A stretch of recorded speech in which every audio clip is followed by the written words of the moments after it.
ang mga kwento ng pag-ibig, kwento ng buhay at kwento ng pag-asa dito sa Barangay Love Stories. Love Stories.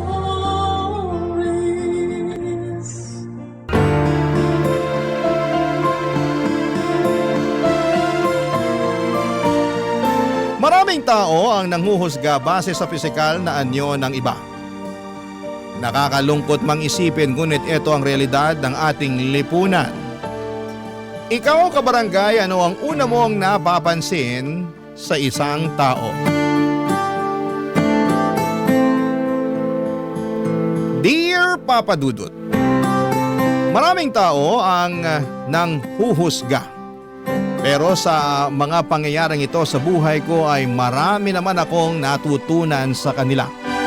Magandang araw po sa inyo at sa lahat ng mga kabarangay ninyo. Ako po si Kea, isa sa mga bago ninyong tagapakinig. Pero fan na fan ninyo ako kaagad. Nadiskubre ko po ang Barangay LS sa isang simpleng araw na hindi ko inaasahan. Habang namimili po ako sa isang palengke, napansin kong halos lahat ng mga tindera at tindero ay masayang nakikinig ng Barangay LS. At dahil doon ay na-curious na rin po ako at sinubukan ko kayong i-search sa Facebook.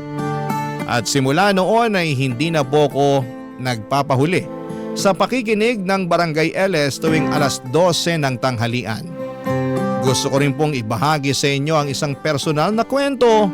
Hindi man ito madaling ikwento pero pakiramdam ko ay makakatulong ito sa ibang katulad kong dumaraan sa parehong karanasan. Simula bata pa lamang ako ay sobrang conscious na po talaga ako sa physical appearance ko.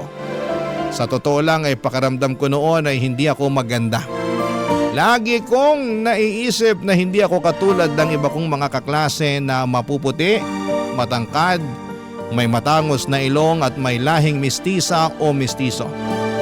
Kasi ako naman ay simple lang, kulay kayumanggi, pandak at may ilong na pango.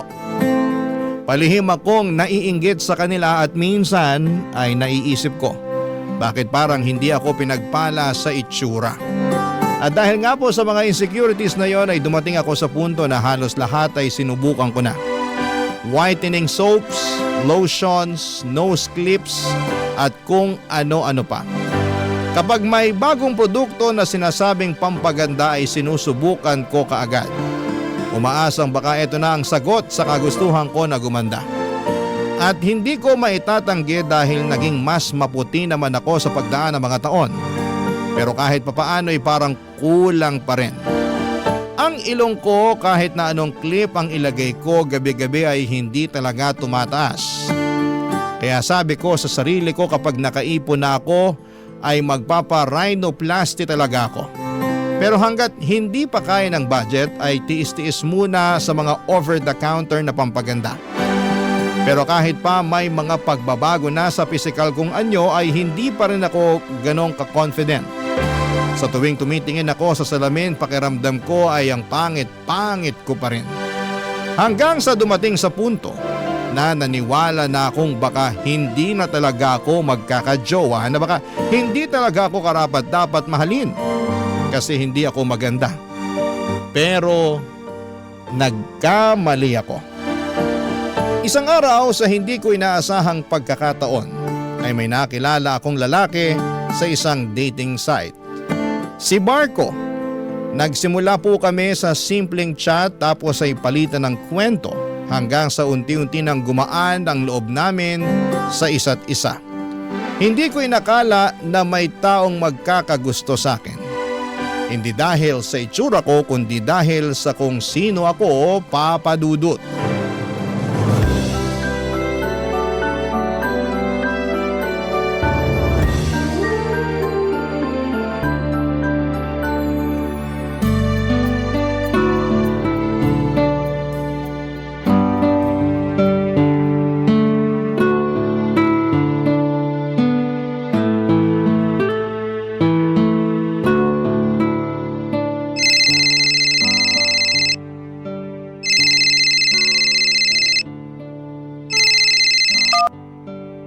Hello?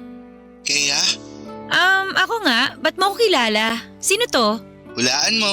Hay nako, maghanap ka ng ibang paglalaruan mo. Goodbye. Uy, teka lang. Huwag mo munang ibababa. Bakit? Sino ba to, ha? Si Marco to. Sinong Marco? Eto naman, yung kachat mo sa dating site. Marco? Oo, ako nga. Ba't gulat na gulat ka dyan? Paano mo naman nakuha yung number ko, ha? Eto talaga oh. Binigay mo kaya sa akin yung number mo nung isang araw. Pasensya ka na. Nakalimutan ko kasi. Alam mo ikaw, ang bata-bata mo pa. Pero makakalimutin ka na. Ay nako, ewan ko sa'yo.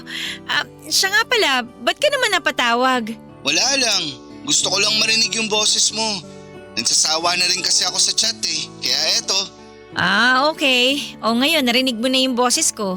Ano masasabi mo? Maganda. Kasing ganda ng mga pictures mo. Nang aasar ka ba? Eto naman, maganda ka naman talaga. Ang cute-cute mo kaya sa mga pictures mo. Nang bola pa to. Konti na lang talaga maniniwala na ako sa'yo eh. Bakit? Hindi ka ba naniniwala na maganda ka? Yung totoo? Hindi. Ha? Bakit naman? Alam mo kasi, lumaki ako na punong-puno ng insecurities. Kasi yung mga kaklase at kaibigan ko, ang puputi, tapos ang tatangos pa ng ilong. Habang ako, eto, hindi man lang ako pinanganak na maputi. Huwag mo ngang pagsalitaan ng ganyan ang sarili mo. Hindi porket hindi maputi, pangit na kaagad. Hindi naman ata tama yan. Siguro nga, pero ewan ko ba? Tuwing humaharap ako sa salamin, pakiramdam ko palaging may kulang eh. Anong ibig mong sabihin? Yung tipong kahit anong gawin ko, pakiramdam ko parang hindi pa rin ako maganda. Feeling ko nga kung may limpak-limpak lang akong pera, siguro nagparitoke na ako ng mukha eh. Naku, yan na yan ang wag mong gagawin.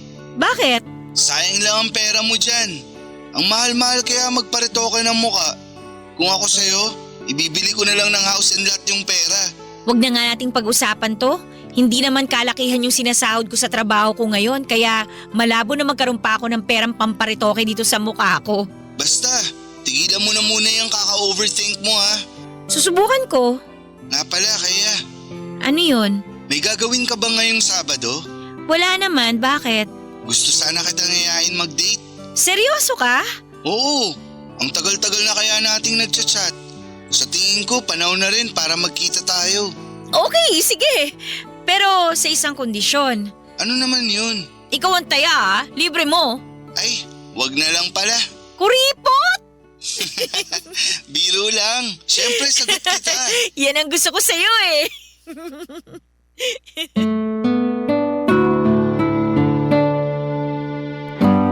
Papadudot na pagkasunduan namin ni Marco na magde-date kami sa isang restaurant sa BGC sa darating na Sabado. Sa totoo lang ay sobrang excited na ako. Parang gusto ko na ngang hilahin ang mga araw para lamang dumating agad ang araw ng Sabado. Gustong gusto ko na talaga siyang makita. Hindi ko maipaliwanag pero iba talaga yung saya na nararamdaman ko tuwing naiisip ko na makakasama ko na si Marco sa personal. Alam niyo po kahit na hindi ko talaga gusto ang itsura ko kahit madalas ko pang sabihin, ang sarili ko na hindi ako kagandahan ay iba talaga ang datingan ni Marco para sa akin.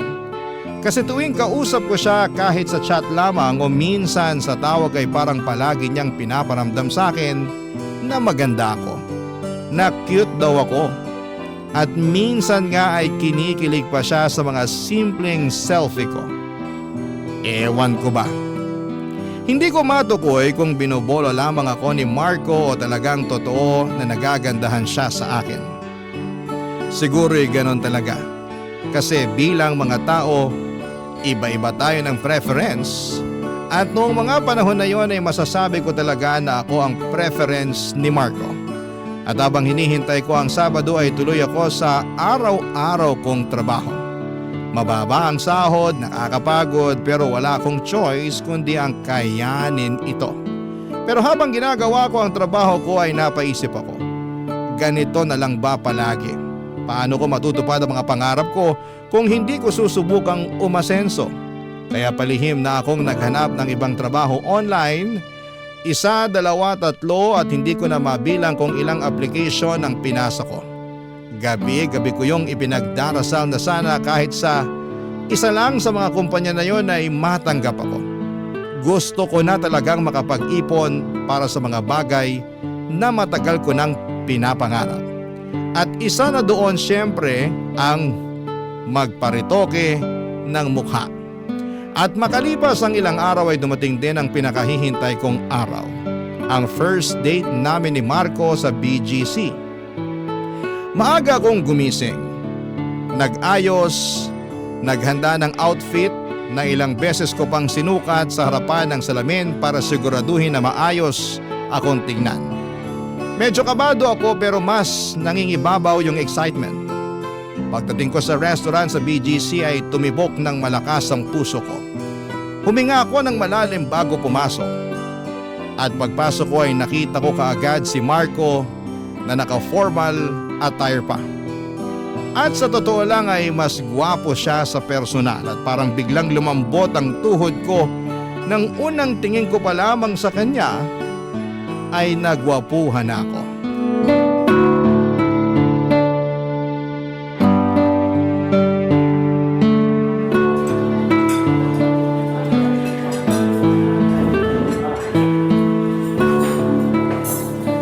Marco?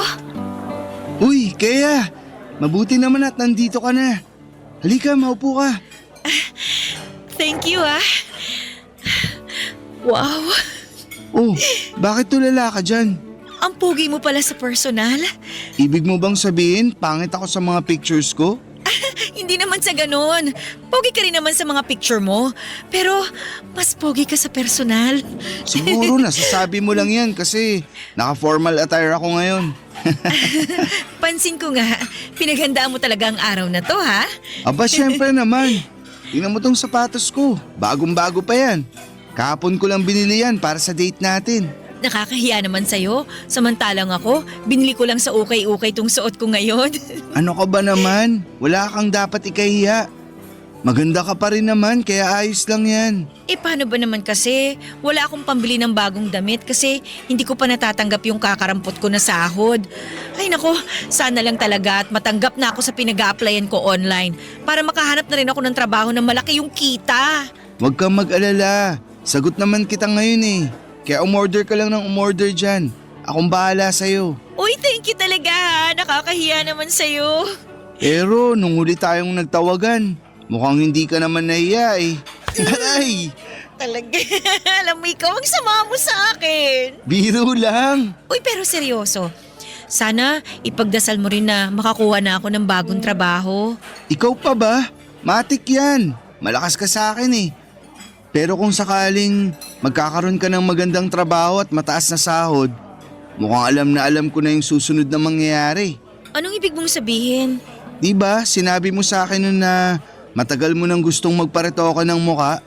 Natatandaan mo pa pala yun? Aba, syempre naman. Alam mo kasi, kapag interesado ako sa isang babae, talagang inaaral at tinatandaan ko yung mga ayaw at gusto nila. Napakaswerte ko naman pala sa'yo. At maswerte rin naman ako sa'yo. Kasi nabigyan ako ng pagkakataon na makadate ang isang magandang binibini na katulad mo. Alam mo, tuwing sinasabihan mo ko ng maganda, feeling ko, nang aasar ka. Uy, hindi ah. Eh, tsusero ka ng taon ha? Pero seryoso, kung ako yung tatanungin mo, sa tingin ko hindi mo na kailangang magparetoke. Bola ka ng bola dyan. Nako, baka mamaya may iba ka na palang babae ha? Alam mo ikaw, napansin ko lang na panay ang pag-overthink mo. Pero di bali na lang, kasi cute ka naman kahit na nag-overthink ka eh. Huwag mong ibahin yung topic. Umamin ka. Siguro may iba kang chicks no? Eto talaga oh, paano mo naman nasabi yan? Eh, ang galing mo kasi mambola eh. Tsaka magpakilig, grabe. Ay, dapat sa makalawa ko pa to sasabihin eh. Pero sa tingin ko, ito na yung pinakamagandang opportunity para sabihin ko sa'yo to. Ano yun?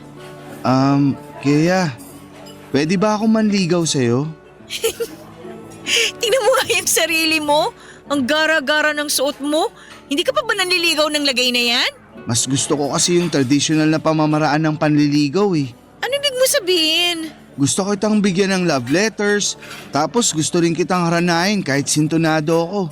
Yun ay kung papayag ka. Ang kapal naman siguro ng mukha ko kung tatanggihan pa kita. Sige na nga, pumapayag na ako. Ayos! Umorder na nga lang tayo. Sigurado akong gutom ka lang.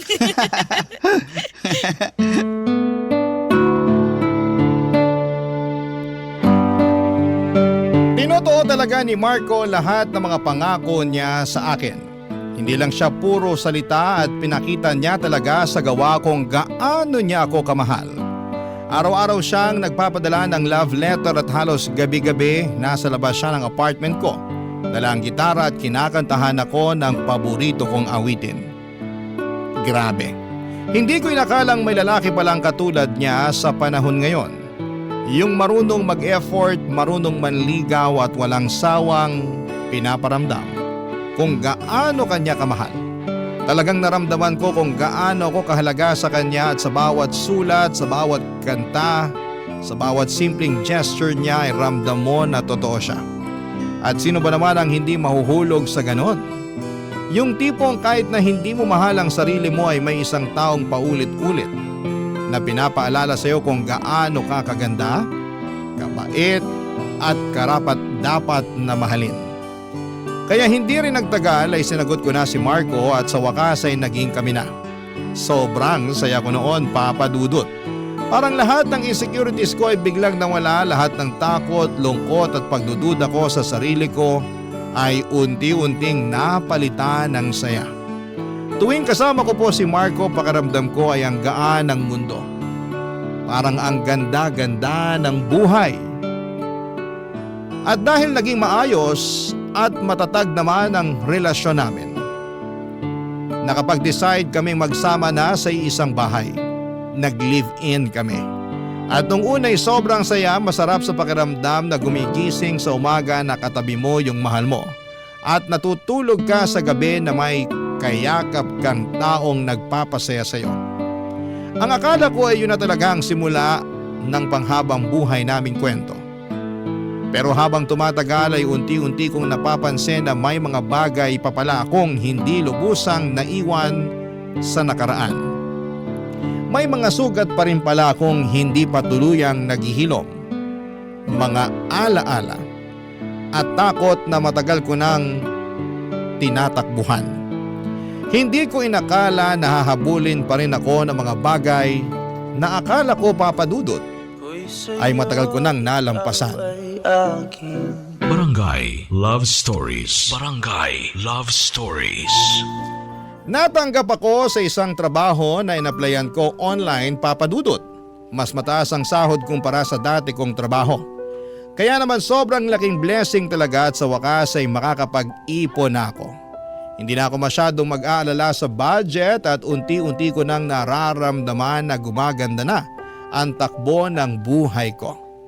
Pero habang tumatagal ako sa bago kong trabaho ay napapansin ko rin na bumabalik na naman ang mga insecurities ko. Ang gaganda kasi ng mga katrabaho ko, mapuputi, makikinis, matatangkad at para silang mga artista o beauty queen. At minsan ay hindi ko maiwasang ikumpara ang sarili ko sa kanila. Habang mangha na mangha ako sa mga katrabaho ko, ang feeling ko naman sa sarili ko ay para akong ugly duckling. Na para akong yung before sa mga before and after pictures. Pero kahit na nakakaramdam ako ng ganito, pilit ko po itong nilalabanan. Sinasabi ko sa sarili ko, at least mas okay na ang trabaho ko ngayon. And at least ay may Marco ako. Si Marco na palaging nandyan at laging nagpaparamdam na mahal niya ako. At laging sinasabi na maganda ako kahit pa ako mismo ay hindi naniniwala minsan sa sarili ko. Pero kahit na anong iwas ko ay paulit-ulit pa rin akong binabalikan ng insecurity. Hanggang sa umabot ako sa puntong hindi na lotion at sabon ang pinagkakaabalahan ko. Pati na glutathione injection ay pinatulang ko na rin. Dahil nga afford ko na, naging regular na ang pagpunta ko sa mga gluta sessions. Tuwing tinitingnan ko ang sarili ko sa salamin ay tuwang-tuwa ako. Pumuputi ako, kumikinis ako. At dumating pa ako sa puntong pakiramdam ko ay parang K-pop idol na ako. Mas naging confident ako sa panlabas, mas masaya ako sa mga litrato, mas ganado akong mag-ayos. Pero habang abala ko sa pagpapaganda ay may isang tao na unti-unting nag-alala sa mga ginagawa ko. Walang iba kundi si Marco.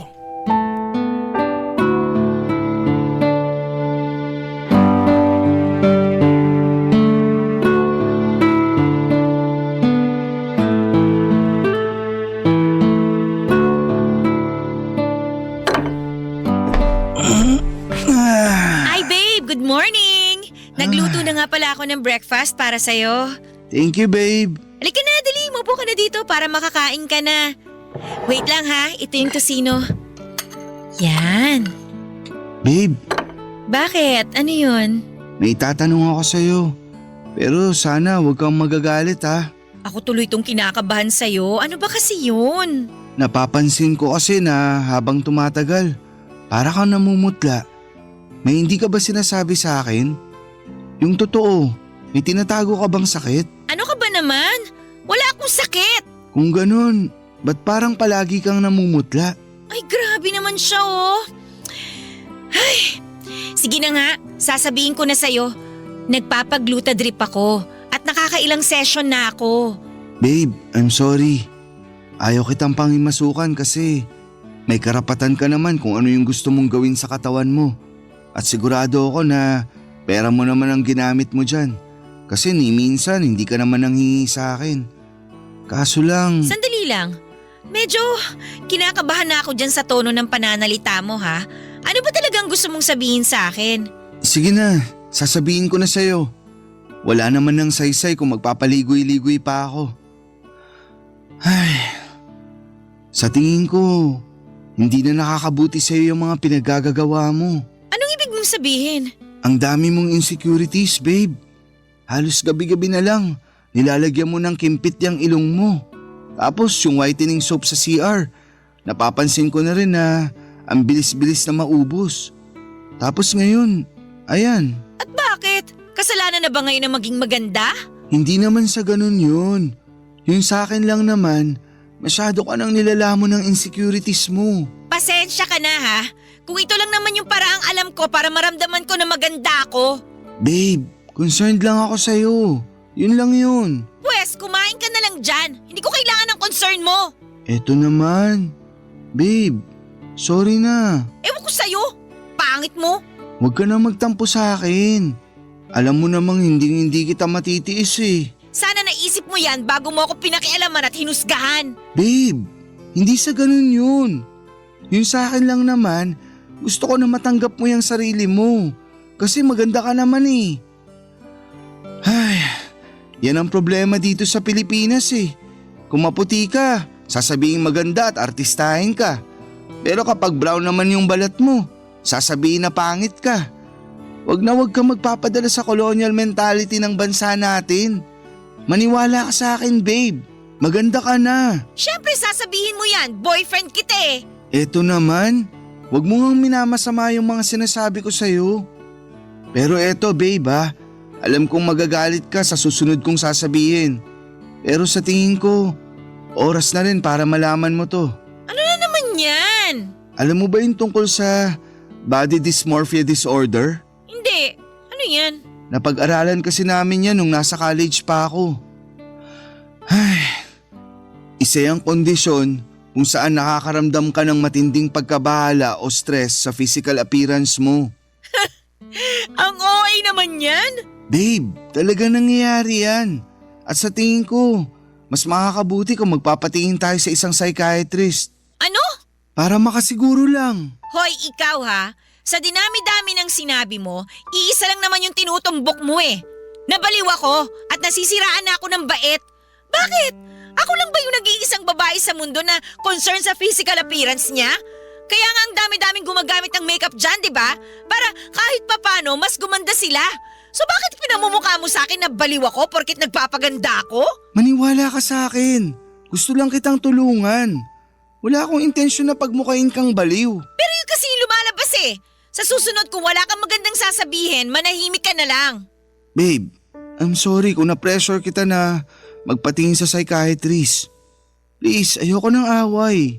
Alam mo naman na hindi kita matitiis eh. Pasensya na rin kung sinungitan kita. Promise, hindi na kita pipilitin. Pero eto lang ang pinapangako ko sa'yo. Gagawin ko ang lahat para iparamdam sa'yo na hindi ka nag-iisa. Kung may gusto kang i-share sa akin, wag kang magdadalawang isip na kausapin ako ha. Andito lang ako para sa'yo. I love you, babe. I love you too. Sige na, kumain ka na dyan. Sabayan mo na ako, babe. Sige na, mauna ka na. Babalik na lang muna ako sa kwarto. Sobrang nagtampo ako kay Marco noong araw na yon kasi pakiramdam ko ay pinagmumukha niya akong baliw. Para sa akin ay normal lang naman sa babae ang maging desperado sa kagustuhang gumanda. Hindi ba't likas sa aming mga babae ang pag-aayos ng sarili? Kaya hindi ko talaga maunawaan kung bakit siya biglang naging concerned at hindi ko maintindihan kung saan siya nanggagaling noon. Kung bakit siya natatakot o bakit siya nababahala. Kasi para sa akin normal at natural lang na gustuhin kong gumanda at maging mas presentable. Pero ang totoo niyan, Papa Dudut, habang tumatagal ay mas lalo lang lumalakas ang kagustuhan ko na magpa-rhinoplasty. Feeling ko talaga noon kapag tumaas na ang ilong ko, mag-iiba na ang hulma ng mukha ko. Baka sa wakas, darating na yung araw na makikita ko ang sarili ko sa salamin na hindi nandidiri. Na baka sa wakas, matutuldukan na ang lahat ng insecurities ko na dala-dala ko mula pagkabata. At yung mga taon na lagi akong kinukumpara sa iba. Pero habang hindi pa ako nakakapag-rhinoplasty ay napansin kong unti-unti kong na ilalabas ang lahat ng insecurities ko sa ibang tao. Para bang sa tuwing may nakikita akong taong kontento sa sarili nila, lalo akong naiirita. Parang may salamin sa harapan ko na paulit-ulit lang na ipinapakita kung ano ang kulang sa akin. Hindi ko man sinasadya pero ang paghusga sa ibang tao ay naging paraan ko para pansamantalang makalimot sa sarili kong mga pagkukulang at insecurities. At unti-unti ay napansin na rin ito ni Marco. Tahimik man siya sa simula, ramdam kong nakikita na niya ang unti-unting pagbabagong nangyayari sa akin. Nakikita niya kung paano unti-unting napapalitan ng galit at hinanakit ang dati kong saya. Papa Dudut.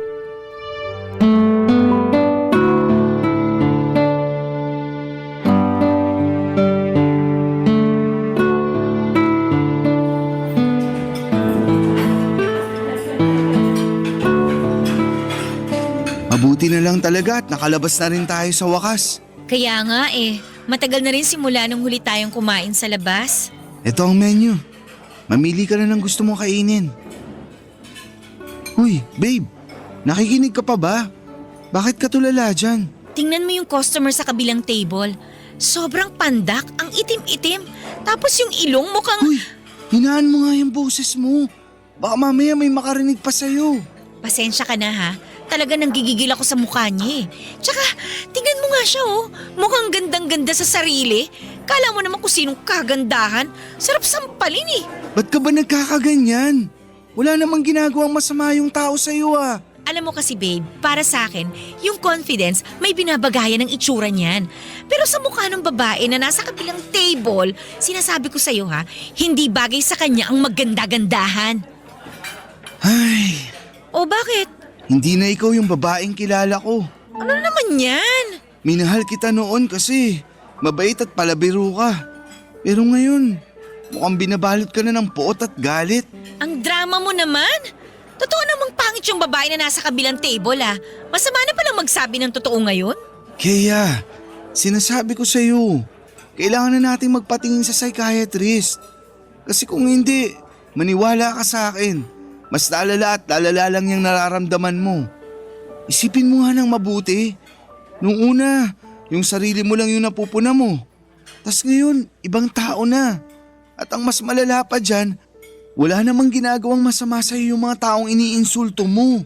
Hay nako, akin na nga yung menu. Kumain na lang tayo? Wag na. Nawala na ako ng gana. Hoy, talaga bang palalakihin mo to, ha? Pasensya ka na pero di na kasi ako mapalagay sa sitwasyon natin eh. Pakiramdam ko kasi. Pakiramdam mo ano? Magsalita ka! Ano? Pakiramdam ko para akong walang kwentang boyfriend. Kasi wala man lang akong magawa para pagaanin niyang nararamdaman at pinagdadaanan mo. Alam mo, lagi mo sinasabi sa akin na lagi ako nag-o-overthink. Pero sa ating dalawa, mukhang ikaw tong nag-o-overthink eh. Babe, pumahig ka na please. Magpatingin na lang tayo sa psychiatrist. Ayaw na sana kitang pilitin pero para naman sa ikabubuti mo to. Tigil-tigilan mo nga ako. Wala akong sakit at mas lalong hindi ako baliw. Porket magpapakonsulta sa psychiatrist, baliw at may sakit na kaagad. Alam mo, pupunta lang naman tayo ng psychiatrist para mas lalo mong maintindihan kung saan ang gagaling yung nararamdaman mo. Yun lang yun. Kaya wag mo naman sanang masamain. Pag ikaw hindi ka pa tumigil, ikaw ang sasamain sa akin. Ay, sorry na. Sige na, kumain na lang tayo. Mabuti naman kung ganon. Matingnan na nga tong menu. Shrimps, buttered chicken, iced tea. Okay na, nakapili na ako. Hoy, ang tagal mo namang mamili. Bilisan mo na dyan para matawag na natin yung waiter. Saglit na lang to. Bilisan mo na kasi. Uy, ginulat mo naman ako eh. Ay, sorry. Ba't ka ba kasi tumatawa ha? Babe naman kasi. Tingnan mo yung mag-asawa na yun, oh. Oh, bakit? Mukha sila mag-asawang bulldog. At yung babae, tingnan mo, mukhang pilay. Kapag binamalas ka nga naman talaga, oo. Ang pangit na nga, baldado pa. Ay, Uy, teka. Uy, saan ka pupunta? gaano ka ba kamiserable para pagpiestahan mo yung misfortunes ng ibang tao ha? Kumalma ka nga, ano ka ba? Ayoko na kaya. Ha? Aalis na ako. At sa tingin ko, mas makakabuti kung... Sandali lang. Nakikipaghiwalay ka ba sa akin? Parang ganun na nga. Ang babaw mo naman. Ang babaw mo. Sabihin mo na kung anong gusto mong sabihin. Pero makikipagbalikan lang ako sa'yo kung papayag ka na magpakonsulta tayo sa psychiatrist. Alam mo, rinding-rindi na ako sa psychiatrist na yan, ha? Palagi mo na lang pinapaalala sa akin na kailangan kong magpatingin sa psychiatrist. Kung gusto mo pumunta sa psychiatrist, huwag mo ko idadamay. Pumunta ka mag-isa mo. Uuwi na ako. Kukunin ko na yung mga gamit ko mamaya. Doon na muna ako sa apartment ng kaibigan ko matutulog pansamantala. Eh di umalis ka! Huwag ka na magpapakita sa akin kahit kailan! Tuluyan nang umalis si Marco ng gabing yon at nag-impake siya ng mga gamit niya at lumipat muna sa apartment ng kaibigan niya. Ako naman ay naiwang mag-isa sa dati naming tinitirhan. Yung kwartong dati puno ng tawa, kwentuhan at pagmamahalan ngayon ay tahimik at malamig na. Aminin ko po na sobrang sakit ng ginawa niyang paglayo, Papa Dudut. Parang bigla niya na lamang akong iniwan sa gitna ng bagyo. Hindi ko maintindihan kung bakit parang ang dali-dali lang para sa kanya na talikuran ako. Lalo na't ang tingin ko sa dahilan ng tampo niya ay mababaw lamang. Pero sa halip na lamunin ako ng lungkot, pinilit kong buuin ulit ang sarili ko at hindi po yun madali pero sinubukan kong mag-focus sa mga bagay na gusto ko at kaya kong kontrolin. Pumasok ako sa trabaho ng mas maaga. Nagsipag ako ng husto at nagsimula akong mag-ipon para sa matagal ko nang gustong pangarap na magpa-rhinoplasty. Ang tagal ko nang pinapangarap yon at gagawin ko ang lahat para lamang matupad na rin sa wakas yung long time dream ko na yon. Ang totoo po niyan. Kayang-kaya ko pong ibenta yung kaluluwa ko para lamang magkapag-rhinoplasty. Pero habang binaplano ko ang lahat, doon ko na na-realize kung gaano talaga kamahal ang magpa-rhinoplasty. Akala ko ay sapat na ang naipon ko pero kulang pa rin pala. Malayo pa ako sa kabuang halaga na kailangan ko. At doon ko naramdaman na kahit na anong sipag ko ay parang hindi pa rin sapat. Paulit-ulit kong tinatanong ang sarili ko na gaano ba karaming sakripisyo ang kailangan kong pagdaanan at pagdadaanan para lamang maabot yung pangarap kong maging maganda. At sa sobrang kagustuhan kong matupad ang matagal ko ng pangarap, dumating ako sa puntong na pagdesisyonan ko ang isang bagay na ni minsan ay hindi ko inakala na magagawa ko. Isang desisyon na alam kong babago sa takbo ng buhay ko, Papa Dudut. Barangay Love Stories. Barangay Love Stories. Binuksan ko ang laptop ko isang gabi habang nakaupo ako sa gilid ng kama at nagsimula akong manood ng mga rhinoplasty videos sa YouTube. Pero habang nagbabrowse ako ay napansin kong nakasave pa rin pala sa browser yung login credentials ni Marco sa online banking niya.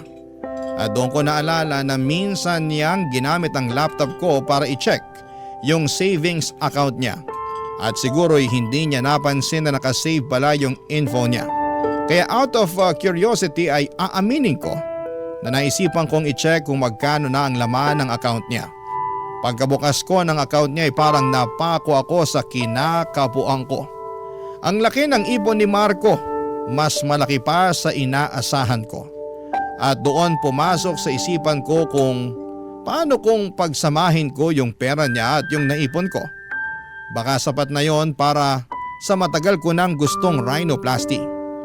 Nag-aalinlangan ako ng matindi. Alam kong mali, hindi ko pera yon, pero sa kabila ng lahat ng ito ay sinabi ko sa sarili ko na kung talagang mahal pa rin ako ni Marco ay maiintindihan niya ako. At saka hindi ko naman ito gagamitin sa kalokohan, para naman ito sa ikakabuti ko, sa ikagaganda ko at sa matagal ko ng pangarap. At sa bandang huli ay ginawa ko na ang bagay na buong buhay ko ay hindi ko inaakalang magagawa ko. Transfer ko ang malaking halaga ng pera mula sa account ni Marco papunta sa sarili kong bank account, Papa Dudut.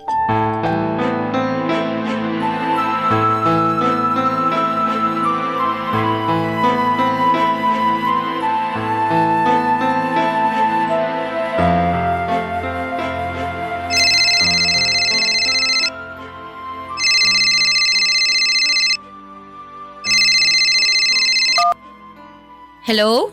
Kaya, talaga bang nasisiraan ka na ng bait ha? Ano ba pinagsasasabi mo dyan? Huwag kang magmaang-maangan. Alam ko na ikaw yung dahilan kung bakit ang laki ng pera na nawala sa savings ko. Ha? Oo na, inaamin ko na. Ako yung kumuha ng pera mo. Pero teka lang, paano mo naman nalaman? Nakikita ko sa cellphone ko kung saan nakalagin yung account ko. Kaya, ibalik mo sa akin yung pera ko ngayon din. Pero kasi, kailangan ko yung pera eh. Pero promise, ibabalik ko rin naman sa'yo yun. Ano ba kasi ang paggagamitan mo ng pera ha? Basta, labas ka na doon. Pahiramin mo na lang kasi ako, hindi naman kita tatakbuhan eh. Hindi, tumigil ka. Ibalik mo sa bank account ko yung perang kinuha mo ngayon din.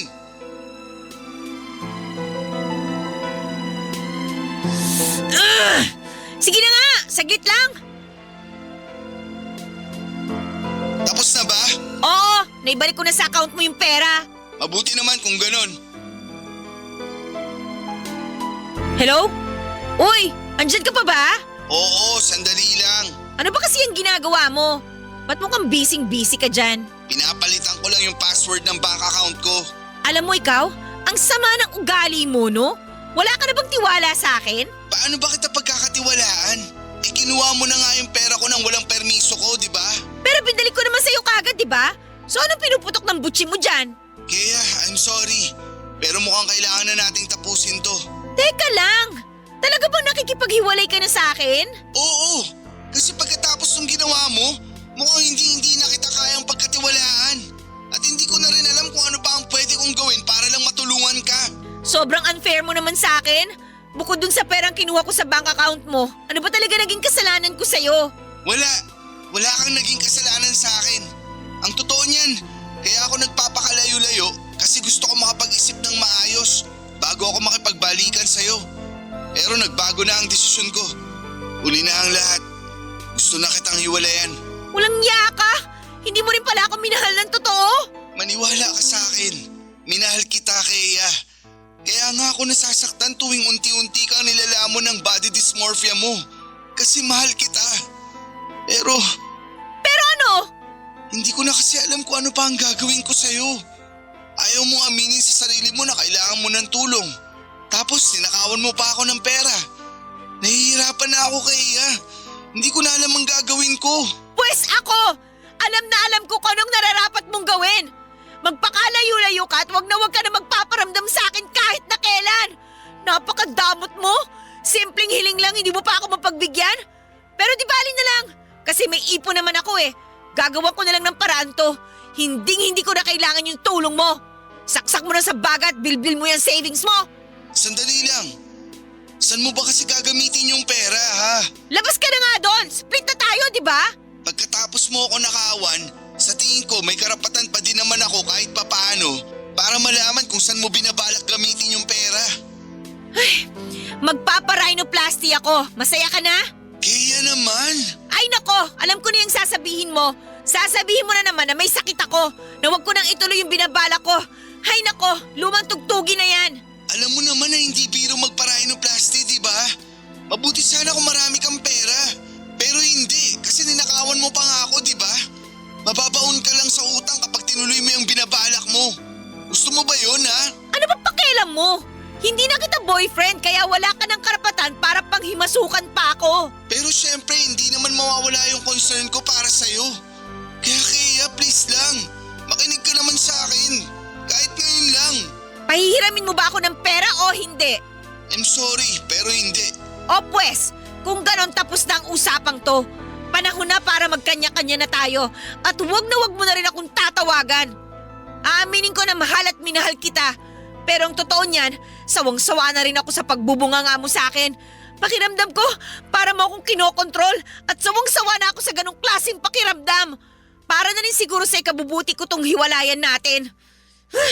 Alam mo, nakapakanan mo lang naman yung iniisip ko. Ito na yung huling beses na mag-uusap tayo. Naibalik ko na yung pera mo sa'yo, di ba? Wala na tayong dapat pag-usapan pa. Aaminin ko po na sobrang nasaktan ako sa naging pag-uusap namin ni Marco noong araw na yon. Hindi lang dahil sa mga sinabi niya kundi dahil sa totoo lang ay parang doon ko lang talaga naramdaman na tuluyan nang natapos ang relasyon namin. Pero habang pinapakinggan ko siya at habang inaalala ko lahat ng nangyari sa amin ay napaisip din ako. Baka nga hindi pa talaga ako handa para sa isang seryosong relasyon. Baka naman mas kailangan ko munang ayusin ang sarili ko. Buuin muna ang pagkatao ko bago ko subukang magmahal ulit. Siguro sa ngayon ay mas kailangan kong ituon ang atensyon ko sa sarili kong kaligayahan. At habang tumatagal ay mas lalo lamang ako nagiging desperada. Parang pakiramdam ko, hindi ako makakausad hanggat hindi ko nakikita sa salamin ang bagong ako. Kaya nagsimula akong maghanap ng ibang options. Nag-scroll ako sa Facebook at nag-join sa mga beauty and aesthetics groups. At doon ko nakita ang isang clinic na nag-aalok ng rhinoplasty sa napakamurang halaga. Sa sobrang mura ay halos kalahati lang ng regular na presyo ang inaalok nila. Agad kong tinignan ang page nila at binasa ang mga reviews. At sa totoo lang ay kahit may halong duda, naisipan ko na baka eto na talaga ang pagkakataon ko para gumanda sa presyong abot kaya. Kahit may kaunting kaba, talagang nagdesisyon ako. Pinaghandaan ko ang lahat at nag-file ako ng 1-month leave sa trabaho. Inayos ko lahat ng requirements at sinimulan ko na ang proseso ng pagpapa-rhinoplasty sa mas murang klinik. Dala ko ang pag-asang kapag natapos ito ay matutupad na rin ang matagal ko nang pinapangarap. Ang maging masaya sa tuwing haharap ako sa salamin. Pero parang sinampal ako ng tadhana. Kasi sa una, goods na goods pa ang itsura ng ilong ko. Maganda, maayos ang hubog at pakiramdam ko ay eto na talaga ang simula ng bagong ako. Akala ko ay natupad na sa wakas ang matagal ko nang pinapangarap. Pero habang lumilipas sa mga araw ay unti-unti kong napapansin na may kakaiba nang nangyayari. Namamagana yung ilong ko at imbis na gumanda ay parang lalong nagkakaproblema. At sa bawat araw na lumilipas ay mas lalo akong nakakaramdam ng kirot. At parang unti-unti na ring nabubura yung konting kasiyahang nararamdaman ko noong una. at napapalitan po ito ng takot, kaba at ng pagsisisi.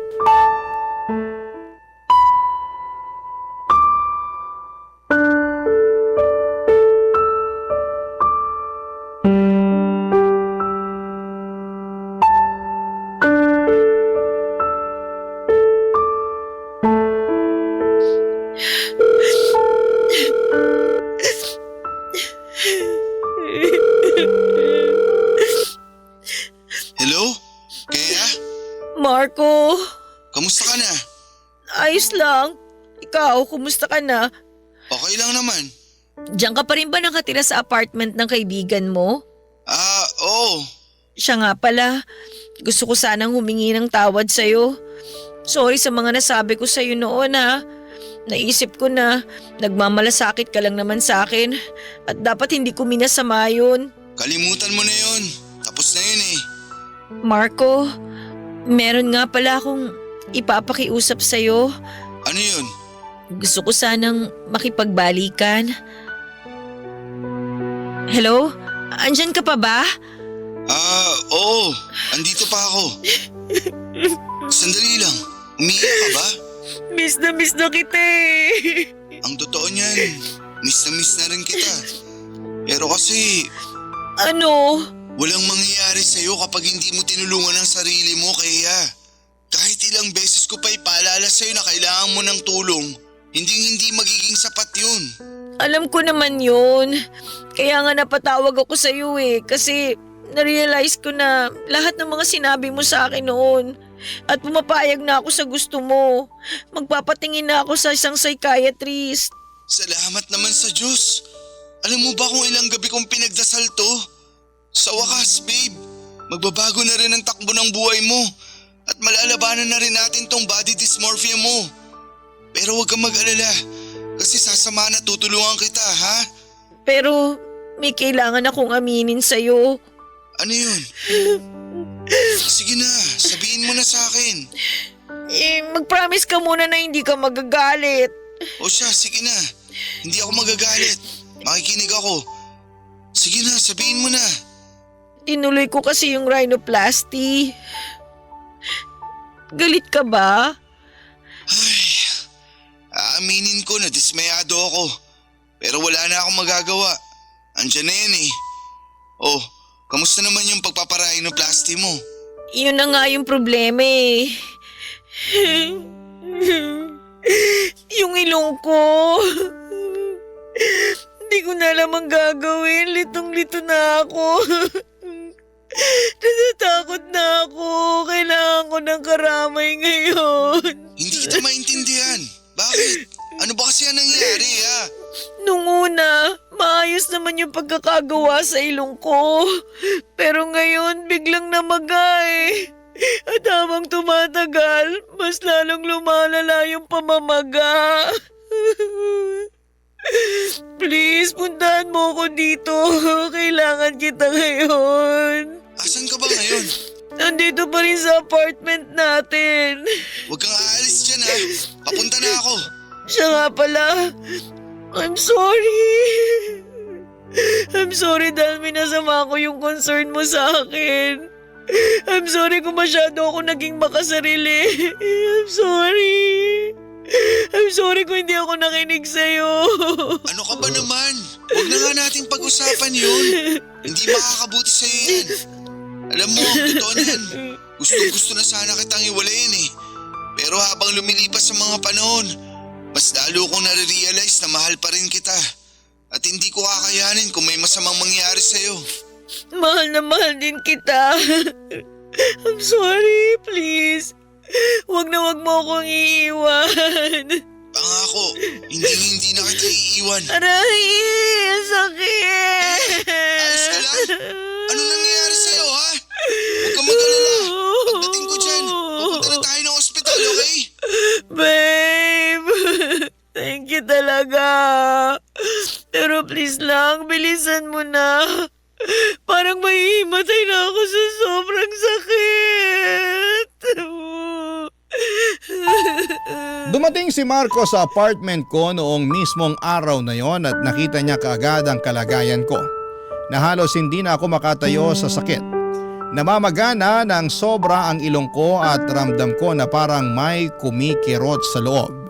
Hindi na siya nagtanong pa at agad niya akong dinala sa ospital. Mabuti na lamang at naagapan yung impeksyon pero hindi rin naging madali ang lahat. Nagkaroon ng kaunting deformity ang ilong ko at hanggang ngayon ay kailangan ko pang bumalik sa ospital para masiguradong tuluyan na itong maghilom. At imbes na gumanda ako ay mas lalo lamang akong pumangit at may mga oras na nagsusuot na lamang ako ng face mask para hindi makita ng mga tao ang deformity ng ilong ko. Mahirap, nakakapagod. At minsan ay naiiyak na lamang ako kapag naaalala ko ang lahat ng pinagdaanan ko.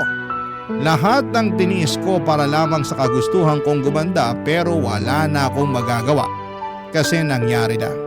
At makalipas nga ang ilang buwan ay nagsimula na akong magpatingin sa isang psychiatrist. Doon ay nakumpirma na may pinagdadaanan ako. At hanggang ngayon ay patuloy pa rin ako sa therapy at dahan-dahan ko na ring natutunan kung paano tanggapin ang sarili ko. Papadudot, yung klinik kung saan ako nagpagawa ng ilong ay bigla na lamang nagsarado. Wala na akong makontak at nung pinuntahan ko ito ay naglaho na lamang sila na parang bula. At wala na ring mga gamit o tao sa dating pwesto na yon. Papadudot, sa kabila ng lahat ay nagpapasalamat ako kasi hindi ako iniwan ni Marco. Kahit ang dami kong pinagdaanan, kahit siya mismo ay nasaktan at napagod, ay bumalik pa rin siya. Nagkausap kami ng maayos, nagkapatawaran at kami pa rin hanggang ngayon. Ang dami kong napagtanto sa lahat ng mga nangyari. Unang-una ay wala naman talagang masama sa kagustuhang gumanda, normal lamang yan. Lalo na sa ating mga babae. Pero dapat alam din natin kung kailan na ito nagiging sobra at makakasama sa atin. Hindi ko kinukondena ang mga nagpaparitoke o nagpapaputi. Dumaan din ako sa ganon at alam kong malaking tulong ito para sa iba sa pagpapalakas ng loob at tiwala sa kanilang sarili. Pero kung dumarating ka na sa puntong parang hindi ka na mapalagay at nawawala na ang peace of mind, kapag wala kang binabago sa itsura mo ay baka panahon na para huminto sandali, pag-isipan ang sarili mong kalagayan at kumonsulta sa isang taong makakatulong tulad ng ginawa ko ngayon. Higit sa lahat ay natutunan ko rin po na hindi talaga dapat tayo humusga base lamang sa itsura. Aaminin ko na may mga panahong naging mapanghusga ako. Lalo na sa mga taong confident sa sarili kahit na hindi sila pasado sa standards ko noon. Ayaw ko mang aminin ito pero minsan ay naiisip ko na baka yung nangyari sa ilong ko ay ang nagsilbing karma sa mga taong hinusgahan at nilait ko dati. Pero wala na akong magagawa kung hindi ang tanggapin ang katotohanan na hindi na babalik sa dati ang itsura ko. At habang sinusulat ko po ito, umaasa ako na mas maraming makakaintindi sa kwento ko kesa ang manghusga. Maraming salamat po ang inyong kapuso at kabarangay forever, Kea. Ano ang masasabi mo sa ating Barangay Love Stories today? Aabangan namin yan sa aming comment section.